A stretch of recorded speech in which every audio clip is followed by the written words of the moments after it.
Hi friends, ഇന്നത്തെ നമ്മുടെ video എന്ന് പറയുന്നത് 7 to 8 വയസ്സുള്ള ഒരു കുട്ടീന്റെ അളവിൽ ഹൈലോ മോഡലിൽ വരുന്ന ഒരു ഫ്രോക്ക് എങ്ങനെയാ ചെയ്യാന്നുള്ളതാണ്. അപ്പൊ അത് എങ്ങനെയാ ചെയ്യാന്നുള്ളത് നോക്കാം. അതിന് വേണ്ടിയിട്ട് നമുക്ക് ആവശ്യമായിട്ടുള്ള ക്ലോത്ത് എത്രയാന്ന് നോക്കാം. 1.5 മീറ്റർ ഫാബ്രിക് ആണ് എടുത്തിട്ടുള്ളത്. കേരള സാരീന്റെ മോഡലിൽ വരുന്ന ക്ലോത്ത് വെച്ചിട്ട് തന്നെ ചെയ്ത് കാണിക്കാനാണ് പറഞ്ഞിട്ടുണ്ടായിരുന്നത്. അപ്പൊ അതുകൊണ്ടാണ് ഞാൻ ഈ ഒരു ക്ലോത്ത് എടുത്തത്. നിങ്ങൾക്ക് ഏത് ക്ലോത്ത് വേണമെങ്കിലും എടുക്കാം കേട്ടോ. ഈ ക്ലോത്തിന്റെ ബോർഡർ ഞാൻ ഇതേപോലെ കട്ട് ചെയ്ത് എടുത്തിട്ടുണ്ട്. അതിലേക്ക് 1.5 മീറ്റർ തന്നെ ലൈനിങ്ങും എടുത്തിട്ടുണ്ട്. ക്രേപ്പിന്റെ ലൈനിങ് ആണ് എടുത്തത്. നിങ്ങൾക്ക് വേണമെന്നുണ്ടെങ്കിൽ കോട്ടന്റെ ലൈനിങ് എടുക്കാവുന്നതാണ്. എപ്പോഴും ചെയ്യുന്ന പോലെ തന്നെ ഞാനിവിടെ ക്ലോത്ത് 4 മടക്കിയിട്ടിട്ടുണ്ട്. ശ്രദ്ധിക്കുക, മുകൾ ഭാഗം ഒരേപോലെയാണ് വെച്ചിരിക്കുന്നത്. താഴ്ഭാഗം വ്യത്യാസമുണ്ട്, ലെങ്ത്തിൽ വ്യത്യാസമുണ്ട്. ഫ്രണ്ടിൽ വെച്ചിരിക്കുന്ന പീസ് 26 ഇഞ്ച് ലെങ്ത്തും താഴെ ഇരിക്കുന്ന പീസ് 30 ഇഞ്ച് ലെങ്ത്തും ആണ് എടുത്തത്. ഇത് ലൈനിങ്ങിൽ എടുത്തിട്ടുള്ള ലെങ്ത് ആണ്, ഇൻക്ലൂഡിങ് സീം അലവൻസ് അടക്കം ലൈനിങ്ങിന് വേണ്ടിയിട്ട് എടുത്തിട്ടുള്ള ലെങ്ത് ആണ്. ഫ്രണ്ടിലെയും ബാക്കിലെയും പീസുകൾ തമ്മിൽ 4 ഇഞ്ച് വ്യത്യാസമാണ് ഞാൻ എടുത്തിരിക്കുന്നത്. 4 എന്നുള്ളത് നിങ്ങൾക്ക് വേണമെന്നുണ്ടെങ്കിൽ കൂട്ടിയും കുറയ്ക്കുകയും ഒക്കെ ചെയ്യാം. ഞാനൊരു 4 ഇഞ്ച് വ്യത്യാസമാണ് എടുത്തിരിക്കുന്നത് കേട്ടോ. ലൈനിങ്ങിൽ നിന്ന് 1.5 ഇഞ്ചോ 2 ഇഞ്ചോ കൂട്ടിയിട്ട് വേണം മെയിൻ ക്ലോത്തിന് ലെങ്ത് എടുക്കാൻ വേണ്ടിയിട്ട് കേട്ടോ. എ ലൈൻ മോഡലിലുള്ള ഫ്രോക്കാണ് നമ്മൾ ചെയ്യുന്നത്. അതുകൊണ്ട് തന്നെ ഞാൻ മടക്കിയിടുന്ന സമയത്ത് 13 ഇഞ്ച് വിടുത്താണ് എടുത്തത്. നമ്മൾ വലിയ ആളുകൾക്ക് ഒരു ടോപ്പ് ചെയ്യുന്ന സമയത്ത് 16 മുതൽക്ക് 20 ഇഞ്ച് വരെയാണ് എ ലൈൻ ചെയ്യാൻ വേണ്ടിയിട്ട് എടുക്കാറ്. അപ്പൊ അതൊരു ചെറിയ കുട്ടിയാണല്ലോ, ഒരു 7 വയസ്സുള്ള കുട്ടിയാണല്ലോ. അപ്പൊ അതുകൊണ്ട് 13 ഇഞ്ചാണ് എടുത്തത്. ലാസ്റ്റ് ഫൈനൽ ലുക്ക് ഞാൻ കാണിച്ചു തരാം. അപ്പൊ നിങ്ങൾക്ക് അത്രയും വിടുത്ത് പോരാന്ന് തോന്നുകയാണെങ്കിൽ നിങ്ങൾക്ക് വിടുത്ത് കൂട്ടിയെടുക്കാം. വിടുത്ത് കുറയ്ക്കണ്ടെന്നാണ് എൻ്റെ ഒരു അഭിപ്രായം കേട്ടോ. പിന്നെ നമ്മൾ വീഡിയോയിലേക്ക് കടക്കുന്നതിന് മുന്നേ ഒരു കാര്യം കൂടി പ്രത്യേകം പറയണം. ഇതൊരു 7 വയസ്സുള്ള ഒരു കുട്ടീന്റെ അളവിൽ ചെയ്ത് കാണിക്കാനാണ് എന്നോട് പറഞ്ഞത്. ഞാനൊരു 7 വയസ്സുള്ള ഒരു സാധാരണ മണ്ണൊക്കെ ഉള്ള ഒരു കുട്ടീന്റെ അളവാണ് പറയുന്നത്. നിങ്ങൾക്ക് കുട്ടീനെ അളവെടുക്കാൻ പറ്റുകയാണെന്നുണ്ടെങ്കിൽ അളവെടുത്ത് ചെയ്യുന്നത് തന്നെയാണ് ഏറ്റവും നല്ലത്. അതല്ലാന്നുണ്ടെന്നുണ്ടെങ്കിൽ കസ്റ്റമർ ആണെന്നുണ്ടെങ്കിൽ അവരോട് ചോദിച്ച് മനസ്സിലാക്കുക, വണ്ണം ഉണ്ടോ ഹൈറ്റ് ഉണ്ടോ എന്നൊക്കെ ചോദിച്ച് മനസ്സിലാക്കിയിട്ട് അതിനനുസരിച്ചിട്ട് അളവിൽ വ്യത്യാസം വരുത്തണം. സാധാരണ ഒരു ഹൈറ്റും വണ്ണമൊക്കെ ഉള്ള ഒരു കുട്ടീന്റെ അളവിൽ നോർമൽ ഒരു തേർഡ് ഉപയോഗിച്ചിട്ട് പറഞ്ഞു തരുന്ന അളവാണ്. അപ്പൊ അതുകൊണ്ട് നിങ്ങൾ പ്രത്യേകം ശ്രദ്ധിച്ചിട്ട് ചെയ്യുക കേട്ടോ. ഇതേപോലെ നമ്മൾ 2 പീസും വേറെ വേറെ കട്ട് ചെയ്തിട്ടാണ് ഇട്ടുള്ളത്. ഒരു പീസ് ലെങ്ത് കൂടുതലാണ്, ഒരു പീസിന് ലെങ്ത് കുറവാണ്. പക്ഷെ മുകൾ വശം നമ്മൾ സെയിം ഒരേപോലെ ലെവലിലാണ് വെക്കേണ്ടത്. ഇനി ഫോൾഡ് ആയിട്ടുള്ള ഭാഗത്ത് നിന്ന് നമുക്ക് ഓപ്പണിംഗ് ആയിട്ടുള്ള ഭാഗത്തേക്ക് ഷോൾഡർ മാർക്ക് ചെയ്യാം. 6 ഇഞ്ചാണ് ഷോൾഡർ മാർക്ക് ചെയ്യുന്നത്. സീം അലവൻസ് ചേർത്തിട്ടാണ് നമ്മൾ ഈ 6 ഇഞ്ച് ഷോൾഡർ മാർക്ക് ചെയ്യുന്നത് കേട്ടോ. 2.5 ഇഞ്ചാണ് നെക്കിന് വിഡ്ത്തായിട്ട് കൊടുക്കുന്നത്. എന്നിട്ട് 1/2 ഇഞ്ച് താഴോട്ടേക്ക് മാർക്ക് ചെയ്തിട്ട് ഷോൾഡർ ഒന്ന് സ്ലോപ്പ് ചെയ്ത് കൊടുക്കുന്നുണ്ട്. ചെറിയ കുട്ടി ആയതുകൊണ്ട് നിങ്ങൾക്ക് വേണമെങ്കിൽ 1/4 ഇഞ്ചിൽ ഷോൾഡർ സ്ലോപ്പ് കൊടുത്താൽ മതിയെങ്കിൽ 1/4 ഇഞ്ച് മതി. ഞാനൊരു 1/2 ഇഞ്ച് മാർക്ക് ചെയ്തിട്ട് ഇവിടെ ഷോൾഡർ ഒന്ന് സ്ലോപ്പ് ചെയ്ത് കൊടുക്കുന്നുണ്ട്. പിന്നെ ഈ നെക്ക് വിഡ്ത്ത് എന്നുള്ളത് 2.5 ഇഞ്ച് എന്നുള്ളത് നിങ്ങൾക്ക് ഇഷ്ടാനുസരണം കൂട്ടുകയും കുറയ്ക്കുകയും ഒക്കെ ചെയ്യാം കേട്ടോ. ഇനി ഷോൾഡർ മാർക്ക് ചെയ്ത പോയിന്റിൽ നിന്ന് നേരെ താഴോട്ടേക്ക് 6 ഇഞ്ചാണ് ആം ഹോൾ. ആ 6 ഇഞ്ച് ആം ഹോൾ ഇതേപോലെ മാർക്ക് ചെയ്തിട്ട് അവിടെ ഒരു എൽ ഷേപ്പിൽ നമ്മൾ വരയ്ക്കുന്നുണ്ട്. ഈ എൽ ഷേപ്പിൽ വരച്ചിട്ടുള്ള അവിടെയാണ് നമുക്ക് ചെസ്റ്റ് വിഡ്ത്ത് മാർക്ക് ചെയ്യേണ്ടത്. സാധാരണ നമ്മളൊരു കുട്ടികളുടെ അളവ് അല്ലെങ്കിൽ മെഷർമെന്റ് ചാർട്ട് ചെയ്യുന്ന സമയത്ത് 7 to 8 വയസ്സുള്ള ഒരു കുട്ടിക്ക് നമ്മൾ ചെസ്റ്റ് അളവായിട്ട് 24 ഇഞ്ചാണ് പറയുന്നത്. ഈ 24 ഇഞ്ച് എന്നുള്ളത് കറക്റ്റ് അളവായിരിക്കും. നമ്മുടെ ബോഡിയിൽ നിന്ന് നമ്മൾ മെഷർ എടുക്കുമ്പോൾ കറക്റ്റ് അളവായിരിക്കും. ആ കറക്റ്റ് അളവ് അങ്ങനെ മാർക്ക് ചെയ്താൽ പോലെ അതിൻ്റെ അകത്തേക്ക് നമ്മൾ എന്ത് ചെയ്യണം, ഈസും കൂടി ആഡ് ചെയ്യണം. അതായത് നമുക്ക് എത്രയാണോ ലൂസ് വേണ്ടതെന്ന് വെച്ചാൽ ആ ലൂസ് ആഡ് ചെയ്യുന്നതിനെയാണ് ഈസ് എന്ന് പറയുന്നത്. അപ്പൊ ഞാനിവിടെ 24 ഡിവൈഡഡ് ബൈ 4 ചെയ്യുന്ന സമയത്ത് നമുക്ക് 6 ഇഞ്ചാണ് കിട്ടുക. അപ്പൊ അതിലേക്ക് ഞാൻ ഒരു 1/2 ഇഞ്ചും കൂടി ലൂസ് ആഡ് ചെയ്യും. 1/2 ഇഞ്ച് ഒരു സൈഡിലേക്ക് നമ്മൾ 1/2 ഇഞ്ച് ലൂസ് ആഡ് ചെയ്യുമ്പോൾ 4 ഭാഗത്തേക്കും കൂടി ആവുമ്പോൾ 2 ഇഞ്ച് ലൂസ് വരും. അങ്ങനെ ഒരു 1/2 ഇഞ്ച് ലൂസും കൂടി വെച്ചിട്ട് 6.5 ഇഞ്ചാണ് മാർക്ക് ചെയ്യുന്നത്. നിങ്ങൾക്ക് ഈ 6.5 എന്നുള്ളത് 6.75 മാർക്ക് ചെയ്യാം, 7 ഇഞ്ച് മാർക്ക് ചെയ്യാം. എത്രയാണ് ലൂസ് വേണ്ടതെന്ന് വെച്ചാൽ അതിനെ ബേസ് ചെയ്തിട്ട് വേണം നിങ്ങൾ അളവ് മാർക്ക് ചെയ്യാൻ വേണ്ടിയിട്ട് കേട്ടോ. അതേപോലെ ഞാൻ 6.5 ഇഞ്ച് മാർക്ക് ചെയ്യുന്നുണ്ട്. ഈ 6.5 ഇഞ്ച് മാർക്ക് ചെയ്ത point 2 inch seam allowance extra വേറെ തന്നെ കൊടുക്കുന്നുണ്ട്. സീം അലവൻസ് വേറെയും പീസ് വേറെ തന്നെയും ആണ് കേട്ടോ. നമ്മൾ ഈ എൽ ഷേപ്പിൽ വരച്ചിട്ടുള്ള ആ കോർണറിന് ഒരു 1 ഇഞ്ച് ആംഗിൾ ആയിട്ട് ടേപ്പ് വെച്ചിട്ട് ഇതേപോലെ മാർക്ക് ചെയ്തിട്ട് ഒന്ന് ആം ഹോൾ കുഴിച്ച് വരയ്ക്കുന്നുണ്ട്. ഇതാണ് നമ്മുടെ ബാക്കിലുള്ള ആം ഹോൾ. അവിടുന്ന് ഒരു 1/2 ഇഞ്ച് ഉള്ളോട്ടായിട്ട് ഫ്രണ്ടിലുള്ള ആം ഹോൾ കുഴിച്ച് വരയ്ക്കുന്നുണ്ട്.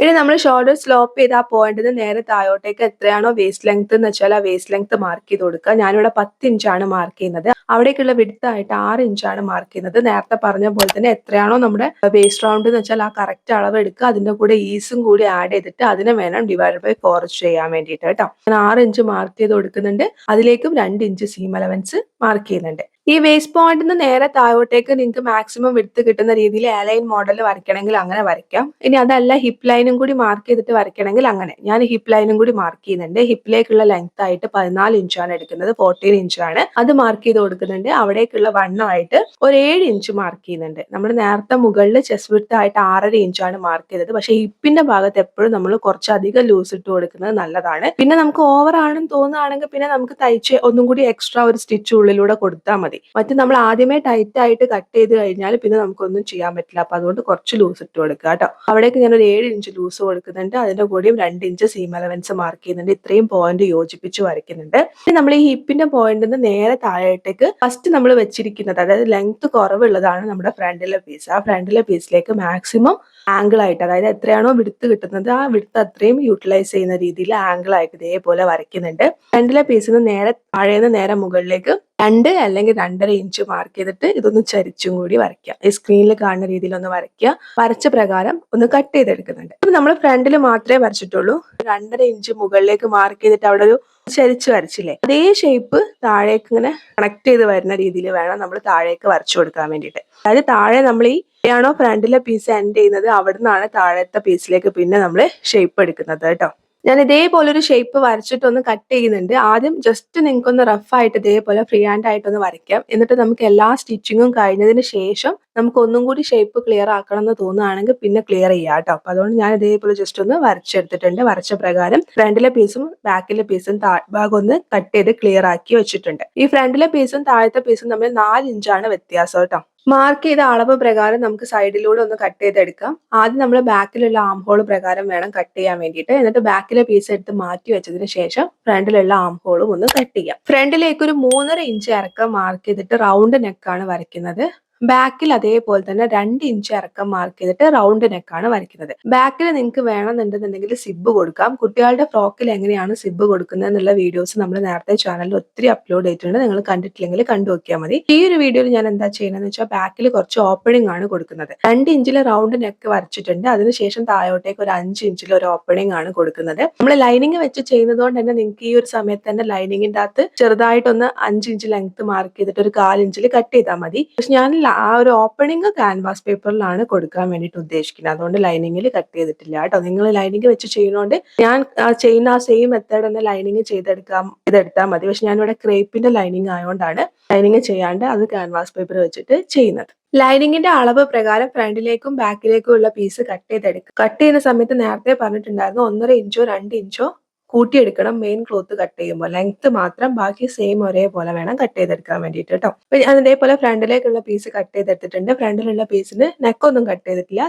കറക്റ്റ് മടക്കിയിട്ട് ഇതേപോലെ സെന്ററിൽ ഒരു നോച്ച് കൊടുക്കുന്നുണ്ട്. ഇനി ആ സെന്ററിലേക്കാണ് നമ്മൾ നേരത്തെ കട്ട് ചെയ്ത് മാറ്റി വെച്ചിട്ടുള്ള ബോർഡർ വെച്ച് കൊടുക്കാൻ വേണ്ടി പോകുന്നത്. തീർത്തും ഓപ്ഷണൽ ആണ്. മറ്റു നമ്മൾ വെറും പ്ലെയിൻ ആയിട്ട് ചെയ്യുമ്പോൾ എന്തോ പോലെ ഉണ്ടാവും. അതുകൊണ്ടാണ് സെന്ററിൽ ബോർഡർ കൊടുക്കുന്നത്. നിങ്ങൾക്ക് വേണമെങ്കിൽ എന്തെങ്കിലും എംബ്രോയിഡറി കൊടുത്ത് ചെയ്യാനാണ് താല്പര്യമെങ്കിൽ എംബ്രോയിഡറി കൊടുക്കുക. അതൊക്കെ നിങ്ങളുടെ ഇഷ്ടമാണ് കേട്ടോ. ഈ ഒരു രീതിയിൽ ചെയ്യുന്ന ആൾക്കാരാണെങ്കിൽ എങ്ങനെയാന്നുള്ളത് പറയാം. ബോർഡർ കട്ട് ചെയ്യുന്ന സമയത്ത് 2 ഭാഗത്തും ഇതേപോലെ 1/2 ഇഞ്ച് വെച്ചിട്ട് വേണം കട്ട് ചെയ്യാൻ വേണ്ടിയിട്ട്. ഓൾറെഡി കസവിന്റെ താഴത്തായിട്ട് കുറച്ച് നമ്മുടെ ആ ഒരു സാരിന്റെ കളർ ഉണ്ടാവും. അതായത് കസവിന്റെ മുകൾ ഭാഗത്തും കുറച്ചൊരു 1/2 ഇഞ്ചിൽ ക്ലോത്ത് വെച്ചിട്ട് വേണം കട്ട് ചെയ്തെടുക്കാൻ വേണ്ടിയിട്ട്. എന്നിട്ട് ഈ 2 ഭാഗത്തും 1/2 ഇഞ്ചുള്ള ആ ക്ലോത്ത് ഉണ്ടല്ലോ, ആ ക്ലോത്ത് ഉള്ളോട്ട് മടക്കിയിട്ട് നല്ല രീതിയിൽ ഒന്ന് അയൺ ചെയ്തെടുക്കുക. അപ്പൊ നമുക്ക് സ്റ്റിച്ച് ചെയ്യാൻ കുറച്ചും കൂടി എളുപ്പമായിരിക്കും. എന്നിട്ട് എന്ത് ചെയ്യാന്ന് വെച്ചാൽ ഈ ബോർഡറിന്റെ സെന്ററും കട്ട് ചെയ്യുക. എന്നിട്ട് സെന്റർ ടു സെന്റർ വെക്കാൻ മുകൾ മുതൽക്ക് താഴെ വരെ സ്റ്റിച്ച് ചെയ്യാം. മുകളിൽ നമുക്കൊരു 3.5 ഇഞ്ചിൽ നെക്ക് വരാനുണ്ട്. അപ്പൊ വേണമെന്നുണ്ടെങ്കിൽ നിങ്ങൾക്ക് ഒരു 3 ഇഞ്ച് കഴിഞ്ഞിട്ട് താഴേക്ക് സ്റ്റിച്ച് ചെയ്താലും കുഴപ്പമൊന്നുമില്ല. വെറുതെ എക്സ്ട്രാ കട്ട് ചെയ്ത് ഒഴിവാക്കണ്ടെന്നുണ്ടെന്നുണ്ടെങ്കിൽ നിങ്ങൾക്ക് ഒരു 3 ഇഞ്ച് ലെങ്ത് കഴിഞ്ഞിട്ട് ബാക്കി താഴേക്ക് സ്റ്റിച്ച് ചെയ്യാം. അതല്ലാന്നുണ്ടെങ്കിൽ മുകളിൽ നിന്ന് താഴെ വരെ ഇതേപോലെ സെന്ററിൽ 2 സൈഡിലും ഉള്ളോട്ട് മടക്കിയിട്ടൊന്ന് സ്റ്റിച്ച് ചെയ്തെടുക്കുക. അപ്പൊ ഞാൻ ഇതേപോലെ സ്റ്റിച്ച് ചെയ്തെടുത്തിട്ടുണ്ട്. എന്ത് ചെയ്യാന്ന് വെച്ച് കഴിഞ്ഞാൽ അതായത് ഫ്രണ്ടിലെ പീസിന്റെ നല്ല വശത്തിന്റെ മുകളിൽ നമ്മൾ ലൈനിങ് വെച്ച് കൊടുക്കുക. ലൈനിങ്ങിലാണ് നെക്കൊക്കെ ഉള്ളത്. ലൈനിങ് വെച്ച് കൊടുക്കുക. നമ്മൾ ക്യാൻവാസ് പേപ്പർ ഒന്നും ഇല്ലാണ്ടാണ് ചെയ്യുന്നത്. നിങ്ങൾക്ക് വേണമെങ്കിൽ ക്യാൻവാസ് പേപ്പറിൽ നെക്ക് കട്ട് ചെയ്തിട്ട് ചെയ്യാവുന്നതാണ് കേട്ടോ. ഇതുപോലെ ഞാൻ ലൈനിങ് വെച്ച് കൊടുത്തിട്ടുണ്ട്. നിങ്ങൾക്ക് കാണാൻ വേണ്ടി പറ്റുന്നുണ്ടാവും. ലെങ്ത് ഞാൻ ഒരു 2 ഇഞ്ച് എക്സ്ട്രാ ലൈനിങ്ങിനെക്കാളും കൂട്ടിയിട്ട് എടുത്തിട്ടുണ്ട്. ഇതേപോലെ കറക്റ്റ് ആക്കിയിട്ട് വെച്ച് കൊടുക്കുക. വെച്ച് കൊടുത്തിട്ട് ആം ഹോളിന്റെ സൈഡ് സ്റ്റിച്ച് ചെയ്യുക. നെക്ക് സ്റ്റിച്ച് ചെയ്യുക. അടുത്ത ആം ഹോളിന്റെ സൈഡ് ഒരു 1/4 ഇഞ്ച് ക്ലോത്ത് വെച്ചിട്ട് എങ്ങനെയാണോ ലൈനിങ്ങിൽ ഇരിക്കുന്നതെന്ന് വെച്ചാൽ അതേപോലെ സ്റ്റിച്ച് ചെയ്യുക. നിങ്ങൾക്ക് വേണമെന്നുണ്ടെങ്കിൽ പിൻ കുത്തി കൊടുക്കാം. പിൻ കുത്തി കൊടുത്താൽ ഇളകി പോവില്ല. സ്റ്റിച്ച് ചെയ്തെടുക്കുക കേട്ടോ. സെയിം ഇതേപോലെ തന്നെ ബാക്കിലെ പീസിന്റെ നല്ല വശം വെക്കുക. അതിന്റെ മുകളിൽ ലൈനിങ് വെക്കുക. സെയിം ഇതേപോലെ തന്നെയാണ് ആം ഹോളിന്റെ ഭാഗം സ്റ്റിച്ച് ചെയ്യുക, നെക്ക് സ്റ്റിച്ച് ചെയ്യുക, പിന്നെ അടുത്ത ആം ഹോളിന്റെ ഭാഗം സെയിം ഇതേപോലെ തന്നെ സ്റ്റിച്ച് ചെയ്യുക. അപ്പൊ ഞാൻ ഇതേപോലെ സ്റ്റിച്ച് ചെയ്ത് എടുത്തിട്ടുണ്ട്. ഫ്രണ്ടിലെ പീസും ബാക്കിലെ പീസും ഇതേപോലെ തന്നെ 1/4 ഇഞ്ച് ക്ലോത്ത് വെച്ച് ബാക്കി സ്റ്റിച്ച് ചെയ്ത് എടുത്തിട്ടുണ്ട്. ഇനി നമ്മൾ ലൈനിങ്ങിലാണ് കറക്റ്റ് നെക്ക് എന്ന് പറഞ്ഞു. ഫ്രണ്ടിലെ പീസിലായാലും ശരി ബാക്കിലെ പീസിലായാലും ശരി ഒരു 1/4 ഇഞ്ചിൽ ക്ലോത്ത് വെച്ചിട്ട് ബാക്കി എക്സ്ട്രാ ഉള്ള നെക്കിന്റെ ഭാഗം കട്ട് ചെയ്തെടുക്കുക. എന്നിട്ട് ഈ 1/4 ഇഞ്ചിൽ വെച്ചിട്ടുള്ള ക്ലോത്തിൽ കുഞ്ഞു കുഞ്ഞു കട്ട് കൊടുക്കുക. ശ്രദ്ധിക്കുക, നമ്മൾ കൊടുത്തിട്ടുള്ള സ്റ്റിച്ചിൽ കൊള്ളാതെ വേണം കട്ട് കൊടുക്കാൻ വേണ്ടിയിട്ട്. അതായത് സ്റ്റിച്ച് കഴിഞ്ഞിട്ട് ഉള്ളോട്ടേക്ക് പോകാൻ പാടില്ല. സ്റ്റിച്ചിന്റെ പുറമെ ആയിട്ട് കുഞ്ഞു കുഞ്ഞു കട്ട് കൊടുക്കുക. നമുക്ക് മറിച്ചെടുക്കുമ്പോൾ ഫ്ലെക്സിബിൾ ആയിട്ട് കിട്ടാൻ വേണ്ടിയിട്ടാണ്. എന്നിട്ട് ഇതേപോലെ നമ്മളൊന്ന് മറിച്ചെടുക്കുക. മറിച്ചെടുത്തതിന് ശേഷം നമ്മൾ ഈ സ്റ്റിച്ച് ചെയ്തിട്ടുള്ള ഭാഗങ്ങളൊക്കെ ഒന്നും കൂടി ഒന്ന് പതിച്ച് സ്റ്റിച്ച് ചെയ്യുക. ആം ഹോളിന്റെ ഭാഗം, നെക്കിന്റെ ഭാഗം, അടുത്ത ആം ഹോളിന്റെ ഭാഗം. ഫ്രണ്ടിലെ പീസ് മാത്രം, ബാക്കിലെ പീസ് മറിച്ചെടുത്തിട്ടുമില്ല സ്റ്റിച്ച് ചെയ്തിട്ടുമില്ല. അപ്പൊ ഞാൻ ഇതേപോലെ ഫ്രണ്ടിലെ പീസ് മാത്രം മറിച്ചെടുത്തിട്ട് ഒന്ന് പതിച്ച് സ്റ്റിച്ച് ചെയ്തെടുത്തിട്ടുണ്ട്. ഇനി നമുക്ക് എന്ത് ചെയ്യാന്ന് വെച്ച് കഴിഞ്ഞാൽ ഈ ഒരു സമയത്ത് ഷോൾഡർ ഒന്ന് ജോയിൻ ചെയ്യാം. ഷോൾഡർ ജോയിൻ ചെയ്തിട്ട് വേണം നമ്മൾ ബാക്കിലെ പീസ് രണ്ട് സൈഡും പതിച്ചടിക്കാൻ വേണ്ടിയിട്ട്. അപ്പൊ അതിനെന്താ ചെയ്യേണ്ടതെന്ന് വെച്ച് കഴിഞ്ഞാൽ ഓൾറെഡി നമ്മൾ ബാക്കിലെ പീസ് മറിച്ചിട്ടാണ് ഇട്ടിരിക്കുന്നത്. അത് അങ്ങനെ തന്നെയാണ് ഉള്ളത്. എന്നിട്ട് അതിന്റെ മുകളിലേക്ക് നമ്മൾ എന്ത് ചെയ്യാന്ന് വെച്ചാൽ അതിന്റെ ഉള്ളിലൂടെ ഫ്രണ്ടിലെ പീസ് ഇട്ട് കൊടുക്കുകയാണ്, ഇൻസേർട്ട് ചെയ്ത് കൊടുക്കുകയാണ്. ഇൻസേർട്ട് ചെയ്ത് കൊടുക്കുമ്പോൾ ശ്രദ്ധിക്കേണ്ട ഒരു കാര്യം എന്താണെന്ന് വെച്ചാൽ ബാക്കിലെ പീസിന്റെ നല്ല വശത്തിന്റെ മുകളിൽ ഫ്രണ്ടിലെ പീസിന്റെ നല്ല വശം വരണം. ബാക്കിലെ പീസിന്റെ ലൈനിങ്ങിന്റെ മുകളിൽ ഫ്രണ്ടിലെ പീസിന്റെ ലൈനിങ് വരണം. ഈ ഒരു രീതിയിൽ തന്നെ നിങ്ങൾ ചെയ്യണം കേട്ടോ. എന്നാൽ മാത്രമേ നമുക്ക് പെർഫെക്റ്റ് ആയിട്ട് കിട്ടുള്ളൂ. ഷോൾഡർ നമ്മൾ സ്റ്റിച്ച് ചെയ്തിട്ടില്ല. അപ്പൊ അതുകൊണ്ട് തന്നെ ഷോൾഡറിന്റെ ഭാഗത്ത് ഇങ്ങനെ ഒരു ഗ്യാപ്പ് ഉണ്ടാവും. ആ ഗ്യാപ്പിലൂടെ നമ്മൾ എന്ത് ചെയ്യാന്ന് വെച്ചാൽ ഫ്രണ്ടിലെ പീസ് ഇങ്ങനെ എടുക്കുക. അതായത് ഞാൻ ഇപ്പൊ പുറത്തേക്ക് എടുത്ത് കാണിക്കുന്നത് നിങ്ങൾക്ക് ആ ഫ്രണ്ടിലെ പീസ് അതായത് ഫ്രണ്ടിലെ വശത്തിന്റെ മുകളിൽ ഫ്രണ്ടിലെ വശമാണെന്നുള്ളത് കാണിക്കാൻ വേണ്ടിയിട്ടാണ്. പുറത്തേക്ക് എടുക്കേണ്ട, കറക്റ്റ് ആക്കിയിട്ട് ഇതേപോലെ വെച്ചിട്ട് എപ്പോഴും ചെയ്യുന്ന പോലെ തന്നെ ഷോൾഡർ എന്ത് ചെയ്യുക, ഡബിൾ സ്റ്റിച്ച് കൊടുക്കുക. ഷോൾഡർ നിർബന്ധമായിട്ടും ഡബിൾ സ്റ്റിച്ച് കൊടുക്കുക കേട്ടോ. ഇതുപോലെ രണ്ട് സൈഡും ഒന്ന് ചെയ്തെടുക്കുക. ഞാൻ രണ്ട് സൈഡും ഇതേപോലെ സ്റ്റിച്ച് ചെയ്തെടുത്തിട്ടുണ്ട്. മറിച്ച് കാണിച്ചു തരുന്നുണ്ട്, നിങ്ങൾക്ക് കാണാൻ വേണ്ടി പറ്റുന്നുണ്ടാവും. നെക്കിന്റെ സൈഡും അതുപോലെ തന്നെ ആം ഹോളിന്റെ ഭാഗമൊക്കെ നമുക്ക് നല്ല പെർഫെക്റ്റ് ആയിട്ട് തന്നെയാണ് വരിക കേട്ടോ. നല്ല രീതിയിൽ തന്നെ കിട്ടും. അതുപോലെ തന്നെ നമ്മൾ ആ ഒരു നെക്ക് സെന്റർ സ്റ്റിച്ച് ചെയ്തിട്ടുള്ള ആ ഭാഗം, ഷോൾഡർ സ്റ്റിച്ച് ചെയ്തിട്ടുള്ള ഭാഗം ഈ ഒരു ലൈനിങ്ങിന്റെ ഉള്ളിൽ ഹൈഡ് ചെയ്ത് പോകുന്നതോടെ നൂല് പുറത്തേക്ക് വരുന്ന പ്രശ്നങ്ങളൊന്നും ഉണ്ടാവില്ല. പെർഫെക്റ്റ് ആയിട്ട് കിട്ടും. പിന്നെ നേരത്തെ പറയാൻ വിട്ടുപോയൊരു കാര്യം, ഞാനിപ്പോ ലൈനിങ് വെച്ച് ചെയ്യുന്നത് കൊണ്ട് തന്നെ ആം ഹോളിന്റെ ഭാഗം ഒക്കെ ഇതിനോടൊപ്പം സ്റ്റിച്ച് ചെയ്തെടുത്തിരിക്കുകയാണ്. നിങ്ങൾക്ക് വേണമെന്നുണ്ടെങ്കിൽ കട്ട് ചെയ്ത് മാറ്റി വെച്ചിട്ടുള്ള ബോർഡർ വേണമെന്നുണ്ടെങ്കിൽ ആം ഹോളിന്റെ ഭാഗത്തൊരു പൈപ്പിംഗ് പോലെ കൊടുത്തെടുക്കണം എന്നുണ്ടെങ്കിൽ കൊടുത്തെടുക്കാം. അത് നിങ്ങളുടെ ഇഷ്ടാനുസരണം ചെയ്തെടുക്കാവുന്നതാണ് കേട്ടോ. ഇനി എന്താ ചെയ്യേണ്ടതെന്ന് വെച്ച് കഴിഞ്ഞാൽ നമ്മൾ ബാക്കിലെ പീസ് ഒന്നും പതിച്ചടിച്ചിട്ടില്ല. അപ്പൊ നമുക്ക് ബാക്കിലെ പീസ് പതിച്ചടിക്കണം. അതിന്റെ മുന്നേ ആയിട്ട് ഞാൻ പറഞ്ഞിട്ടുണ്ടായിരുന്നു ബാക്കിലെ സെന്ററിൽ നമ്മൾ ഒരു ഓപ്പണിംഗ് കൊടുക്കുന്നുണ്ടെന്ന്. അപ്പൊ അതിന് വേണ്ടിയിട്ട് നമുക്കൊരു ക്യാൻവാസ് പേപ്പർ വേണം. ഞാൻ ഇതേപോലെ ഒരു ക്യാൻവാസ് പേപ്പർ എടുത്തിട്ടുണ്ട്. അത്യാവശ്യം ലെങ്ത്തും വിടുത്തുള്ള ഒരു ക്യാൻവാസ് പേപ്പർ എടുത്തിട്ടുണ്ട്. എന്നിട്ട് അതിന് കറക്റ്റ് രണ്ടാക്കി മടക്കി കൊടുക്കുന്നുണ്ട്. എന്നിട്ട് നമ്മൾ നേരെ താഴോട്ടേക്ക്, അതായത് ലെങ്ത് ആയിട്ട് ഒരു 5 ഇഞ്ചാണ് മാർക്ക് ചെയ്യുന്നത്. ഓപ്പണിങ്ങിന്റെ ലെങ്ത് ഒരു 5 ഇഞ്ചാണ് മാർക്ക് ചെയ്യുന്നത്. നേരത്തെ 2 ഇഞ്ച് നമ്മൾ നെക്കിന് ലെങ്ത് ആയിട്ട് മാർക്ക് ചെയ്യുന്നുണ്ട്. അപ്പൊ ഒട്ടാകെ ഒരു 7 ഇഞ്ച് ഓപ്പണിംഗ് ആയിട്ട് വരും. അത്രയും നിങ്ങൾക്ക് ഓപ്പണിംഗ് വേണ്ടാന്നുണ്ടെന്നുണ്ടെങ്കിൽ നിങ്ങൾക്ക് ഈ 5 ഇഞ്ച് എന്നുള്ളത് 4 ഇഞ്ച് ആക്കിയിട്ട് കുറയ്ക്കാവുന്നതാണ് കേട്ടോ. എന്നിട്ട് എന്ത് ചെയ്യാന്ന് വെച്ചാൽ സെന്ററിന് സൈഡിലേക്കായിട്ട് ഒരു 1/4 ഇഞ്ച് എന്ന് പറയുമ്പോൾ നിങ്ങൾക്ക് അറിയാലോ, രണ്ട് ചെറിയ വരകൾ വരുന്നതിനെയാണ് നമ്മൾ 1/4 ഇഞ്ച് എന്ന് വിളിക്കുക. ആ 2 പോയിന്റ് ഇതേപോലെ ഒന്ന് അടയാളപ്പെടുത്തി കൊടുക്കുന്നുണ്ട്. എന്നിട്ട് ഈ 1/4 ഇഞ്ചിന്ന് നമ്മൾ ഈ 5 ഇഞ്ച് മാർക്ക് ചെയ്ത ഭാഗത്തേക്ക് സ്കെയിൽ വെച്ചിട്ട് ആംഗിൾ ആയിട്ട് വരയ്ക്കുന്നുണ്ട്. അതായത് ചരിച്ച് ഇങ്ങനെ വരയ്ക്കുന്നുണ്ട്. എന്നിട്ട് ആ വരച്ച അത്രയും ഭാഗം നമ്മളൊന്ന് കട്ട് ചെയ്തെടുക്കുന്നുണ്ട്. എക്സ്ട്രാ കുറച്ച് ക്ലോത്ത് വെച്ചിട്ട് ക്യാൻവാസ് പേപ്പറും കട്ട് ചെയ്തെടുക്കുന്നുണ്ട്. ഇത് നമ്മളൊരു പീസിൽ, അതായത് ഏതെങ്കിലും ഒരു ക്ലോത്തിന്റെ വശത്ത് ഇതൊന്ന് അയൺ ചെയ്തെടുക്കുക. അതിന്റെ ഒരു സൈഡിൽ ഗ്ലൂ ഉണ്ടാവും. ആ ഗ്ലൂ വെച്ചിട്ടൊന്ന് അയൺ ചെയ്തെടുക്കുക. ഞാൻ ഇതേപോലെ ക്യാൻവാസ് പേപ്പർ അയൺ ചെയ്തെടുത്തിട്ടുണ്ട്. ഒരു ഭാഗത്ത് മാത്രം വേണ്ട, ബാക്കി 3 സൈഡിലും 1/2 ഇഞ്ച് ക്ലോത്ത് വെച്ചിട്ട് ബാക്കി എക്സ്ട്രാ ക്ലോത്ത് ഉണ്ടെന്നുണ്ടെങ്കിൽ കട്ട് ചെയ്യുക. ഈ 1/2 ഇഞ്ചിൽ വെച്ചിട്ടുള്ള ക്ലോത്ത് ഉള്ളിലേക്ക് മടക്കി കൊടുത്തിട്ട് സൈഡ് വശം കൂടി ഒന്ന് സ്റ്റിച്ച് ചെയ്തെടുക്കുന്നുണ്ട്. നിങ്ങൾക്ക് വേണമെന്നുണ്ടെന്നുണ്ടെങ്കിൽ ബാക്കിലെ നെക്ക് മൊത്തമായിട്ട് ക്യാൻവാസ് പേപ്പറിൽ ചെയ്തെടുക്കാം. അതായത് റൗണ്ട് നെക്ക് വരച്ചിട്ട് ആ റൗണ്ട് നെക്കിന്ന് താഴോട്ടേക്ക് ഇങ്ങനെ ഒരു കട്ടിങ് വരുന്ന രീതിയിൽ വേണമെങ്കിൽ വരയ്ക്കാം. അല്ലാന്നുണ്ടെങ്കിൽ മൊത്തമായിട്ട് ലൈനിങ്ങിലും ചെയ്തെടുക്കാം. ഒക്കെ ഒരേപോലെ തന്നെയാണ് കേട്ടോ. ഫിനിഷിങ് സെയിം ഒരേപോലെ തന്നെയാണ് ഉണ്ടാവുക. നമ്മൾ നേരത്തെ സ്റ്റിച്ച് ചെയ്ത് ഷോൾഡർ ഒക്കെ സ്റ്റിച്ച് ചെയ്ത് മാറ്റി വെച്ചിട്ടുള്ള നമ്മുടെ ഫ്രോക്ക് എടുക്കുക. ഫ്രോക്കിനെ കറക്റ്റ് രണ്ടാക്കി മടക്കി കൊടുക്കുക. ബാക്കിലെ ഭാഗം കറക്റ്റ് രണ്ടാക്കി മടക്കിയിട്ട് സെന്റർ ജസ്റ്റ് ഒന്ന് അടയാളപ്പെടുത്തി കൊടുത്താൽ മതി. ചോക്ക് വെച്ചിട്ട് ഓവർ വരയ്ക്കരുത്. കാരണം വൈറ്റ് ക്ലോത്ത് ആണ്. ആ ചോക്ക് വെച്ചിട്ട് വരച്ച അടയാളങ്ങളൊക്കെ കാണും. അതുകൊണ്ട് ജസ്റ്റ് ഇങ്ങനെ ഒന്ന് കൈ വെച്ചിട്ട് ഒന്ന് പ്രസ് ചെയ്ത് കൊടുത്താൽ മതി. ഒന്ന് അടയാളപ്പെടുത്തി കൊടുത്താൽ മതി സെന്റർ. അവിടേക്ക് വേണം നമ്മൾ ഈ ക്യാൻവാസ് പേപ്പറിന്റെ സെന്റർ വെച്ച് കൊടുക്കാൻ വേണ്ടിയിട്ട്. ഒരു 1/2 ഇഞ്ച് ക്യാൻവാസ് പേപ്പർ മുകളിലേക്ക് പൊക്കിയിട്ട് വേണം വെക്കാൻ വേണ്ടിയിട്ട്. കാരണം ഓൾറെഡി നമ്മൾ നെക്ക് ഫിനിഷ് ചെയ്തതാണ്. ഒരു 1/2 ഇഞ്ച് മുകളിലേക്ക് പൊക്കിയിട്ട് ഇതേപോലെ വെച്ച് കൊടുക്കുക. കറക്റ്റ് സെന്റർ ആണെന്നുള്ളത് ഉറപ്പ് വരുത്തിയതിനു ശേഷം അവിടെ ഒരു പിൻ കുത്തി കൊടുക്കുക. പിൻ കുത്തിയതിന് ശേഷം ക്യാൻവാസ് പേപ്പറിൽ എങ്ങനെയാണോ നമ്മൾ കട്ട് ചെയ്തിട്ടുള്ള ആ ഒരു ഷേപ്പ് ഉണ്ടല്ലോ, ആ ഷേപ്പ് അതേപോലെ സ്റ്റിച്ച് ചെയ്യുക. 1/2 ഇഞ്ച് കഴിഞ്ഞിട്ടുള്ള ആ പോയിന്റ് 1/2 ഇഞ്ച് നമ്മൾ മുകളിലേക്ക് ക്യാൻവാസ് പേപ്പർ പൊക്കി വെച്ചിട്ടുണ്ട്. ആ 1/2 ഇഞ്ച് കഴിഞ്ഞിട്ട് സ്റ്റാർട്ട് ചെയ്യുക. എന്നിട്ട് സെന്ററിൽ എത്തുന്ന സമയത്ത് സൂചി അവിടെ ഇറക്കി നിർത്തുക. കൂട്ടർ പൊക്കി കൊടുത്തിട്ട് തുണി തരിച്ചു കൊടുക്കുക. എന്നിട്ട് നേരെ മുകളിലേക്ക് സ്റ്റിച്ച് ചെയ്യുക. അറിയാലോ, സെയിം അതേപോലെ തന്നെ ഒരു വി ഷേപ്പ് സ്റ്റിച്ച് ചെയ്യുന്ന പോലെ തന്നെ അതേപോലെ സ്റ്റിച്ച് ചെയ്തെടുക്കുക. നമ്മൾ എന്ത് ചെയ്യുക, സെന്റർ ഒന്ന് കട്ട് ചെയ്യുക. സെന്റർ കട്ട് ചെയ്യുന്ന സമയത്ത് 5 ഇഞ്ചിലേക്ക് എത്തുന്ന സമയത്ത് അവിടെ മൈന്യൂട്ട് ആയിട്ടുള്ള സ്റ്റിച്ചാണ് ഉണ്ടാവുക. കാരണം അവിടേക്ക് വിടുത്ത് ഇങ്ങനെ കുറഞ്ഞു കുറഞ്ഞു വരികയാണ്. അപ്പൊ അവിടെ മൈന്യൂട്ട് ആയിട്ടുള്ള സ്റ്റിച്ച് ആയിരിക്കും. ശ്രദ്ധിച്ചിട്ട് കട്ട് ചെയ്യുക. സ്റ്റാർട്ടിങ്ങിലൊക്കെ എക്സ്ട്രാ ക്ലോത്ത് ഉണ്ടെങ്കിൽ ആ എക്സ്ട്രാ ക്ലോത്ത് കട്ട് ചെയ്യുക. ഉള്ളോട്ടേക്ക് ഇതേപോലെ ഒന്ന് മറിച്ചെടുക്കുക. മറിച്ചെടുക്കുന്ന സമയത്ത് നമ്മൾ ഒരു 1/2 ഇഞ്ച് ക്യാൻവാസ് പേപ്പർ പൊക്കി വെച്ചിട്ടുണ്ടായിരുന്നു. ഇങ്ങനെ ഉള്ളോട്ടേക്ക് വരത്തക്ക രീതിയിൽ സ്ക്രീനിൽ നോക്കുക.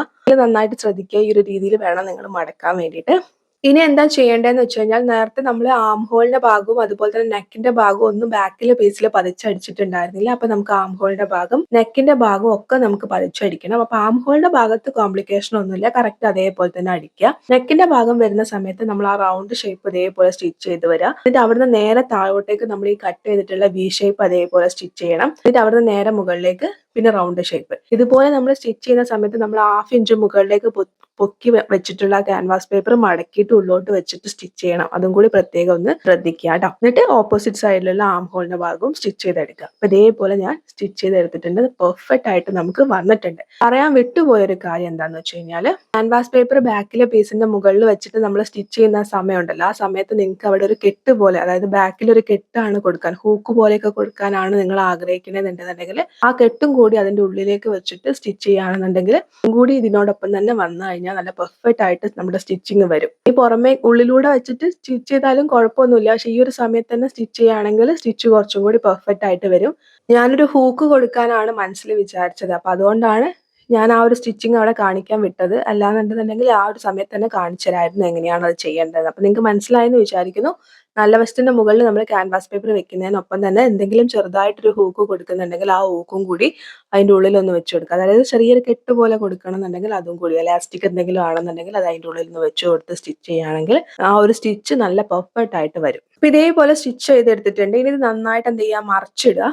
മറിച്ചിട്ടതിന് ശേഷം നമ്മുടെ അളവ് പ്രകാരം സൈഡ് ഒന്ന് ജോയിൻ ചെയ്തെടുക്കുക. അപ്പൊ ഞാൻ ഇതേപോലെ ജോയിൻ ചെയ്തെടുത്തിട്ടുണ്ട്. ഇനി ചെയ്യാനുള്ളത് എന്താന്ന് വെച്ച് കഴിഞ്ഞാൽ, ഫ്രണ്ടിലെ പീസും ബാക്കിലെ പീസും വേറെ വേറെ തന്നെ എന്ത് ചെയ്യാന്ന് വെച്ചാൽ താഴ്ഭാഗം മടക്കി തയ്ക്കുക. 2 മടക്കാക്കി മടക്കിയിട്ട് താഴ്ഭാഗം മടക്കി തയ്ക്കുക. താഴ്ഭാഗം മടക്കുന്ന സമയത്ത് പ്രത്യേകം ശ്രദ്ധിക്കണം. ഇത് കറക്റ്റ് സ്ട്രെയിറ്റ് ആയിട്ടല്ല ഇരിക്കുന്നത്, ഷേപ്പിൽ വ്യത്യാസമുണ്ട്. അതുകൊണ്ട് തന്നെ നമ്മൾ അമ്പർല ചെയ്യുന്ന പോലെ തന്നെ ആദ്യം ഒരു മടക്ക് മടക്കിയിട്ട് പിന്നൊരു മടക്ക് മടക്കിയിട്ട് വേണം താഴ്ഭാഗം മടക്കി തയ്ക്കാൻ വേണ്ടിയിട്ട്. അല്ലാതെ ആദ്യം തന്നെ 2 മടക്ക് മടക്കി തയ്ക്കുമ്പോൾ നമുക്ക് നിറയെ ചുളിവുകൾ വീഴും. വളരെ ശ്രദ്ധിച്ച് കെയർഫുൾ ആയിട്ട് വേണം താഴ്ഭാഗം മടക്കി തയ്ക്കാൻ. പ്രത്യേകിച്ച് എന്താണെന്ന് വെച്ചാൽ ഫ്രണ്ടിലെ ഭാഗം കയറിയിട്ടും താഴ്ഭാഗം ഇറങ്ങിയിരിക്കുന്നതുകൊണ്ട് ആ സ്റ്റിച്ച് നന്നായിട്ട് കാണും. അവിടെ വൃത്തികേട് ഉണ്ടെന്നുണ്ടെങ്കിൽ നല്ലോണം എടുത്ത് കാണിക്കും. വളരെ ശ്രദ്ധിച്ച് കെയർഫുൾ ആയിട്ട് താഴ്ഭാഗം സ്റ്റിച്ച് ചെയ്തെടുക്കുക. പിന്നെ നിങ്ങൾക്ക് ഈ ഒരു സമയത്ത്, അതായത് നമ്മൾ സ്റ്റിച്ച് ചെയ്ത് മറിച്ചിട്ട സമയത്ത് താഴെ ഇപ്പൊ ഇരിക്കുന്ന ഷേപ്പ് പോരാ, ഞങ്ങൾക്ക് ഒന്നും കൂടി ഷേപ്പ് ചെയ്യണമെന്ന് തോന്നുകയാണെങ്കിൽ ഈ ഒരു സമയത്ത് നിങ്ങൾക്ക് ഷേപ്പ് ചെയ്ത് കൊടുക്കാം. ഷേപ്പ് ചെയ്തതിന് ശേഷം താഴ്ഭാഗം മടക്കി തയ്ച്ചാൽ മതി. അപ്പൊ ഇതാണ് ഫൈനൽ ലുക്ക്. നിങ്ങൾക്ക് കാണാൻ വേണ്ടി പറ്റുന്നുണ്ടാവും. ഫ്രണ്ടിലെയും അതുപോലെ തന്നെ ബാക്കിലെയും ഒക്കെ താഴ്ഭാഗം നമ്മൾ വളരെ പെർഫെക്റ്റ് ആയിട്ടാണ് സ്റ്റിച്ച് ചെയ്തെടുത്തിരിക്കുന്നത്. അത് ആദ്യം ഒരു മടക്ക് പിന്നൊരു മടക്ക് മടക്കി ചെയ്തതുകൊണ്ടാണ് അത്രയും പെർഫെക്ഷൻ വന്നത്. അല്ലാണ്ട് 2 മടക്ക് മടക്കിയാൽ ഒരിക്കലും നമുക്ക് അത്രയും പെർഫെക്ഷൻ വരില്ല, ചുളിവുകൾ വീഴും കേട്ടോ. അപ്പൊ അതുകൊണ്ട് പ്രത്യേകം ശ്രദ്ധിച്ച് സ്റ്റിച്ച് ചെയ്തെടുക്കുക. പിന്നെ നമ്മൾ സെന്ററിൽ മാത്രമേ ബോർഡർ കൊടുത്തിട്ടുള്ളൂ. നിങ്ങൾക്ക് വേണമെന്നുണ്ടെങ്കിൽ പൈപ്പിങ്ങിലും കൂടി ബോർഡർ കൊടുത്തൊന്ന് ഹൈലൈറ്റ് ചെയ്യണമെങ്കിൽ ഹൈലൈറ്റ് ചെയ്യാം. അപ്പൊ നിങ്ങൾക്ക് വീഡിയോ ഇഷ്ടപ്പെട്ടു എന്ന് വിചാരിക്കുന്നു. വീഡിയോ ഇഷ്ടപ്പെട്ടാൽ ലൈക്ക് ചെയ്യാൻ മറക്കരുത്. മറ്റൊരു വീഡിയോ ആയിട്ട് വീണ്ടും വരാം. Thank you for watching. Love you all.